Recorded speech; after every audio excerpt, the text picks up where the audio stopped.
Hi, I'm Zara from Booker United. Today I'm going to be talking about Fazbear's Frights 1:35 a.m. So this is a book about Five Nights at Freddy's, as you can tell by the series' name, Fazbear Frights. And this is by Scott Cawthon, Ellie Cooper, and Andrew Wagner. Sorry if I got any of those names wrong.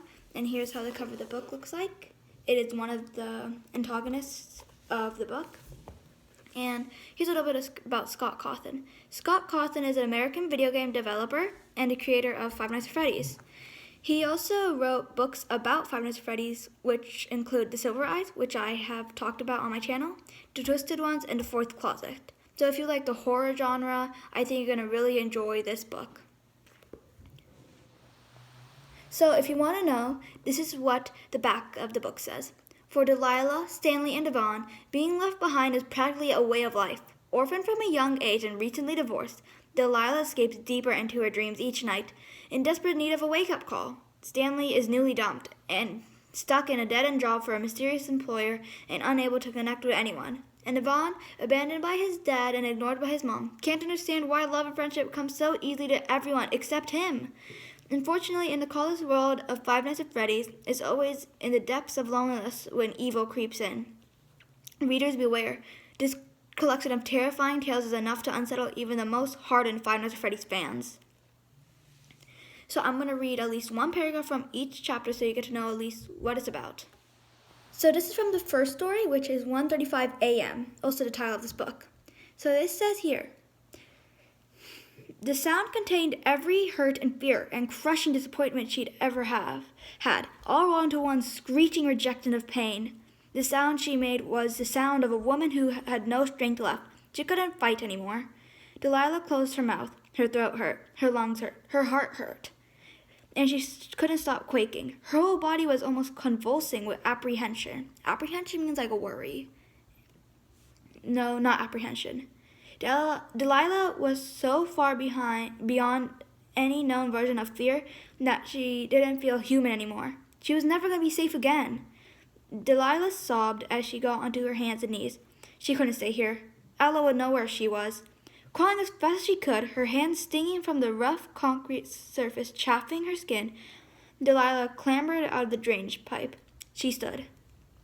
So, what 1:35 a.m. is about this woman named Delilah who finds a doll. But there's something strange about this doll. This doll is like exactly what she had imagined her future child looking like. So she obviously took it home. It was also an alarm clock, which she really needed. But the alarm clock didn't even wake her up at the time she needed, so she just threw Ella out. Later, she started getting woken up at 1:35 a.m. every single day. Soon, she started to worry or become apprehensive, which is what the book says. And it says that she thinks it's Ella the doll. And if you know anything about the Freddy Fazbear stuff, you know that it's about animatronics. And the thing is, Ella is from the Freddy Fazbear's company, which means that, okay, something's obviously going to go bad with this. So at the end, she literally finds a way to get rid of her existence, basically. I'm not going to go too gruesome. Just because what she presumed was Ella kept on waking her up and she was determined and knew that it was trying to kill her. And she was right. It was Ella. It was the tapping that she heard in the walls, what she heard above her as she slept. The thing that kept waking her up at 1:35 a.m. So that's a little bit about 1:35 a.m. I'm going to now read to you a paragraph from Room for One More. So this is from the story Room for One More. It says, "Sure you do," he mumbled. Then he thought, wait. He put his face in his hands and tried to make some sense of his confused mind. Doesn't a doll only talk when you tilt it over? Before, it only talked when I tilted it over.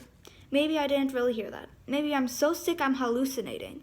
"Take me home with you," it said. Stanley knew he heard it that time, but he didn't answer. One of his many recent problems was his tendency to talk to inanimate objects. Melissa was right. He needed to get out more. All this solitude wasn't good for him. He was already worried about his physical health. He didn't want to have to worry about his mental health too.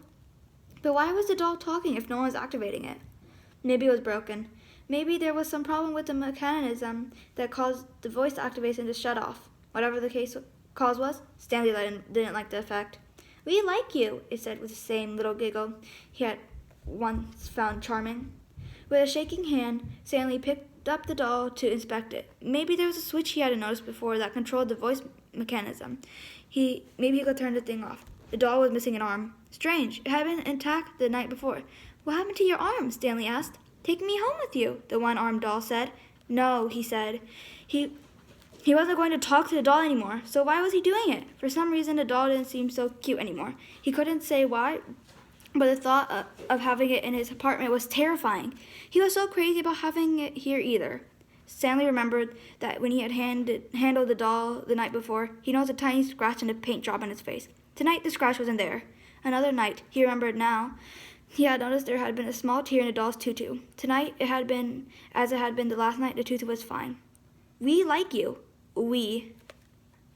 So, Room for One More is about a guy named Stanley, who is a security guard in this very mysterious facility where he's not allowed to let anything out. And normally that would be you're not allowed to let anything in, but he still got the job anyways. He was desperate.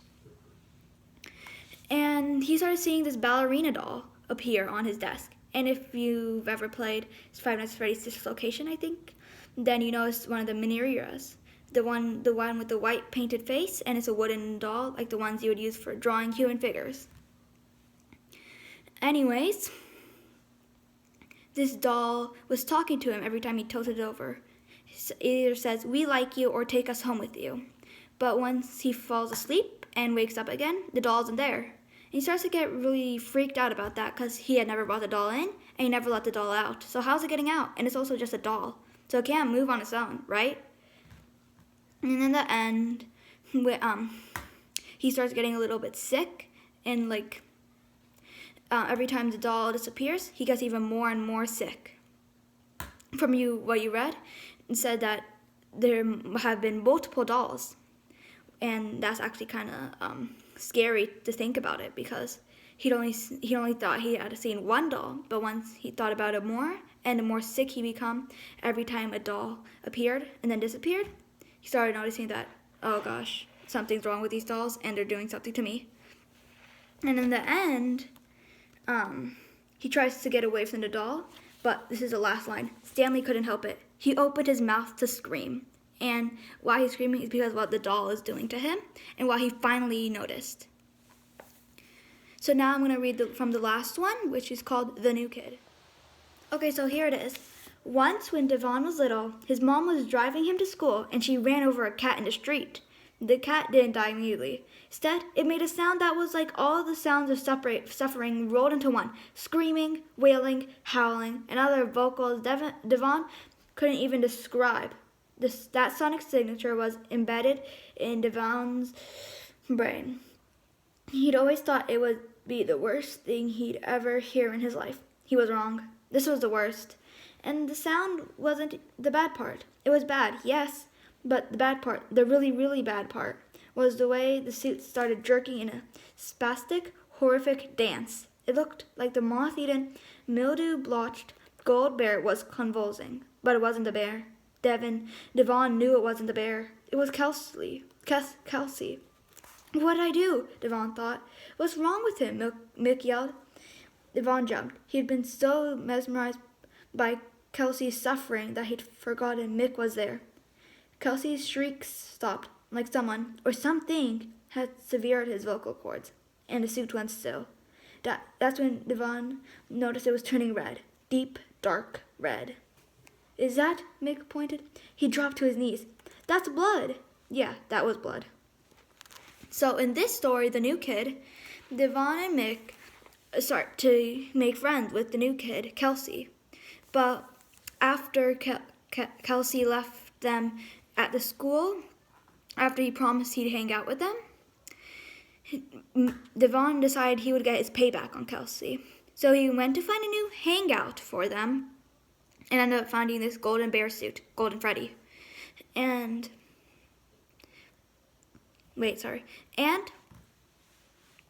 when he shows it to Kelsey, he says, "Hey, this would be a great idea for you to get into it." And so Kelsey does. He starts moving around too much, and the spring locks activate. If you know something about Five Nights at Freddy's, you know what spring locks are, and they can kill you. So the spring locks activate on Kelsey, and what I just read to you is Kelsey dying, basically. And at the end, it's actually pretty strange because either it's a flashback or Kelsey is back. And at the end, Devon tries to rescue Kelsey to see if he's still alive. Probably wasn't, though. And Devon knew that, but he had to go for his friend Mick, who was so worried about Kelsey. But then he gets his hand stuck in Golden Freddy's mouth, but when he looks down to see if Kelsey was there, he didn't find Kelsey. He found someone else. And in the end, it talks about Kelsey, how he's back at school with 2 other guys. So basically in the story, it's about revenge and how it's not basically the best thing to do. And that's The New Kid. And I hope you enjoy this story. And again, it's a very scary horror story. So if you're not okay with those kind of things, if they scare you, which I mean is horror, then it's not a good idea for you to read it. They might give you nightmares. And I hope you have a nice day. And see you later. Bye.